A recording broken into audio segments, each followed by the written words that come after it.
Many of you have asked us about health insurance and visits to the doctor here in Mexico City. The truth is, since we moved to Mexico City in 2021, we haven't had insurance. Now, some of you probably think we're crazy for being without health insurance, and maybe we are, but we have managed to get by.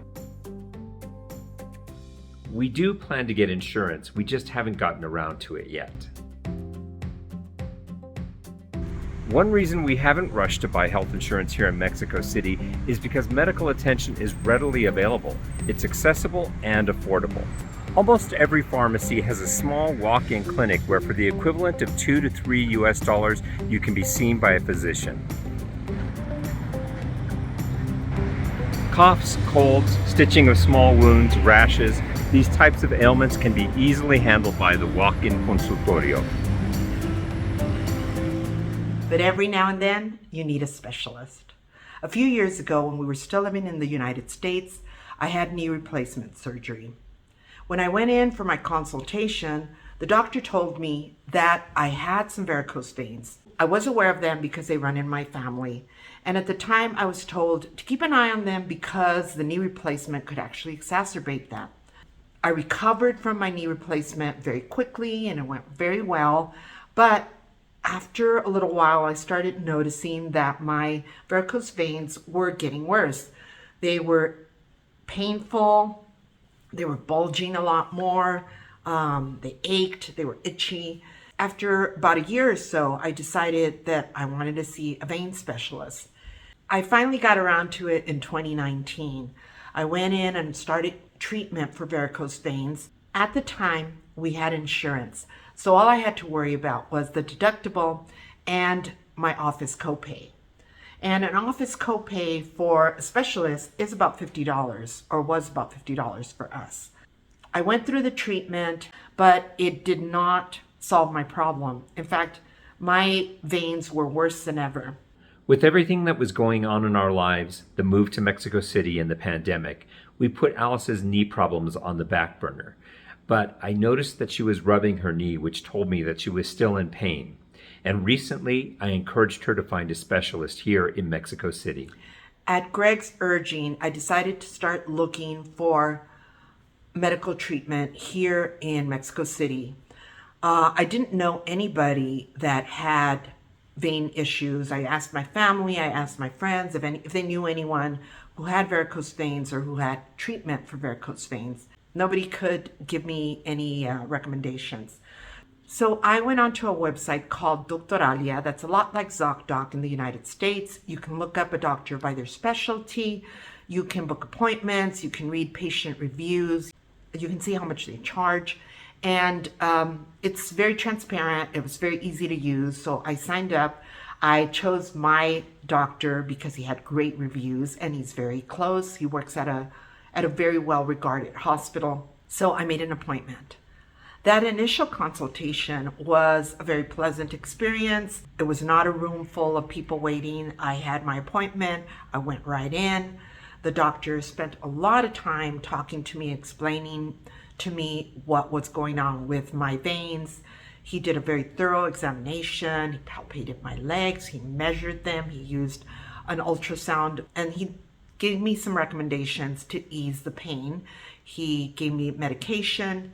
He gave me a prescription for compression stockings. He recommended that I get a study done, a full pelvic and leg ultrasound by a specialist, which I promptly did. When I went in for my ultrasound, I was at first a little put off because they welcomed me in, but they put me on a table that had no paper on it, which was, it's kind of weird, to sit on an examining table and not have the paper underneath. It's just, that's what I'm used to in the United States. But they sprayed it all. In fact, I could still see that there was mist on it. And I got over my initial freak out because then my legs were just covered in the ultrasound goop anyway. But I had the examination done. It all went well. So I went back to Dr. Davila with my results. And at that time, he recommended that I have vein surgery. It's a very small in-office procedure. It's considered minor surgery. So he described the procedure to me. He said, what we're going to do is cut these small, like centimeter long incisions, which is very small for those of us who are not familiar with metrics. It's a very small incision. And he said, now I use something that's similar to a crochet hook. And I'll go in and I'll scoop out your vein and I'll take out the part that is no longer functioning. The valves inside the vein were not pushing the blood back up, so they weren't really doing the job that they needed to do, and the blood was kind of pooling in those varicose veins. So he described pulling it out, cutting off the part that's no longer working, suturing it back up, and then closing up the wound. So that was what would happen. Once he described the surgery, I was a little nervous. I wasn't sure how much the whole procedure would cost. He told me it was 6,500 pesos, which is the equivalent of about $325 in today's exchange rate. Very reasonable. It would be an in-office procedure. There would be 2 doctors present and the nurse. So I booked it 2 days from my follow-up consultation. For the actual procedure, the day of the actual procedure, I was really nervous. I went in, I was kind of shaking. He took some pictures of my knee, sat me down on the table, and then he prepped me for the numbing.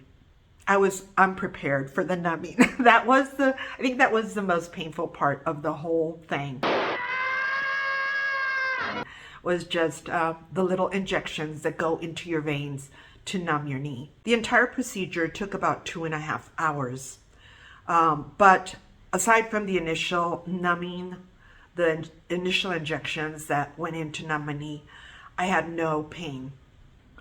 I could feel a little bit of pulling, and my leg would actually move to the left or to the right, depending on which side they were working on. But aside from that, I walked out of there bandaged up, feeling pretty good. I had a prescription for antibiotics, I had pain medication, I had instructions for aftercare. Up until now, I've been recovering very well. Greg's been taking care of me, making me soup, and just making sure that I don't overexert myself. It is okay to walk around after this surgery, so I do putter around the house.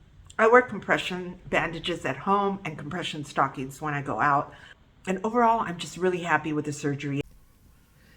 And here are some before and after photos of my vein surgery for your viewing pleasure.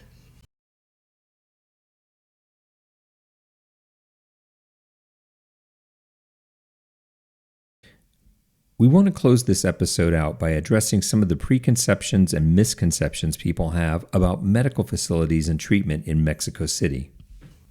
Our experience is that for normal healthcare and minor medical issues, walking into the local clinica is a very viable option.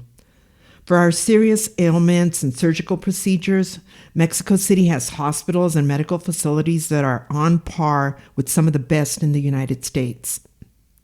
We used to live near the Mayo Clinic in Scottsdale, Arizona, where oftentimes we'd walk into the beautiful lobby and waiting area to find a volunteer playing the piano or violin for people who were waiting to see the doctor. It was kind of trippy and really cool. I haven't had a musical lobby experience here in Mexico. Not yet. You won't find that here, but you will find well-educated, skilled, and caring doctors working in state-of-the-art facilities using the latest techniques and modern equipment. And yes, you'll find some older medical facilities as well. For example, the place where Alice went for her ultrasound had been around at least since the 1960s.